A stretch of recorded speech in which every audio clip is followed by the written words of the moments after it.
But right, so this is the area you've been seeing. This is the Garden's Edge. This is kind of the first region of the world. And just to talk a little bit about our world, these are, we're Inkbound, and what does that mean?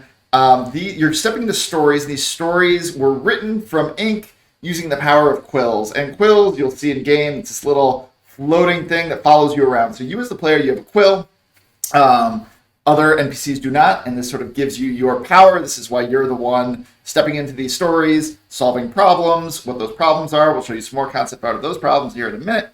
The enemies you are fighting, they basically want to bring it back. They want to turn it back into ink. They want to unravel and take apart these stories that exist, and you're going to stop them. You're going to big to say about everything, but we're going to show you a bit more of how we're designing our world, how we're designing the art, the texture we're putting on things. We wanted this kind of like painted style, this illustrated style. So you can see some of our ground texture in here, some of our tree texture, some of our concept art for our rocks and our bushes and our streams, which we don't really have streams, but if we were to put that stream in, that's what it would look like.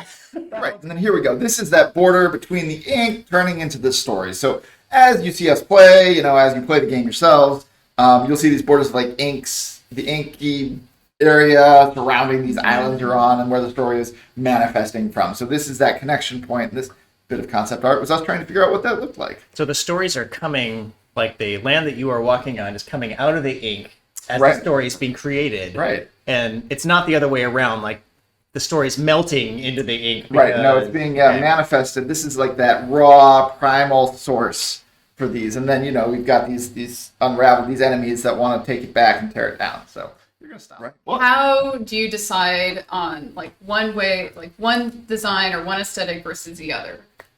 Sure, right. Well, you definitely have goals, and then you're like, well, first of all, we know broadly what we want to do, and in this case, most of these have gotten used to some degree. But what you do from this is used as a baseline, and then we need to be like, well, what's gameplay like? Like we're doing this isometric view. What do things look like? So you've got these side views of rocks, and they look very cool, but we're not a side-scrolling game. We're an isometric game. So you put them in, and you're like, oh, okay, we need to actually texture them a little bit differently. We need to have them read a little bit differently. And so you generally have some iteration once it starts going into the game. Yeah. You have, actual people getting hands-on. Squeege, who's in our chat here, or Squeegee, I don't know whatever you go by. You should put a phonetic pronunciation. He's on the team. He's our VFX artist.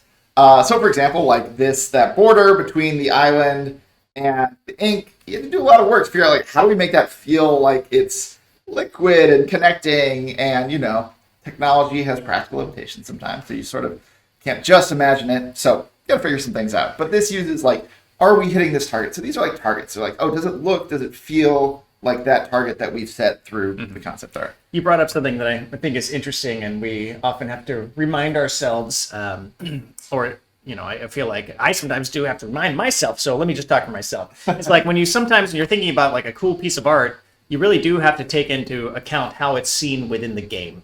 What is the game perspective going to be? Right. We right now are not pulling the camera right into somebody's face to see the expression of an NPC or something like that. And so you can over detail something that then you could never possibly see from the game camera view. So you definitely have to think that through when you're developing kind of some of these things, because as you pointed out, you're never going to see the side view of some of these rocks. We're still concepting them this way to kind of get a feel of what they look like, but once they hit in game, they won't look that way from the game camera ever, basically. Right. Doofus McDooface has sick colors, so thank you.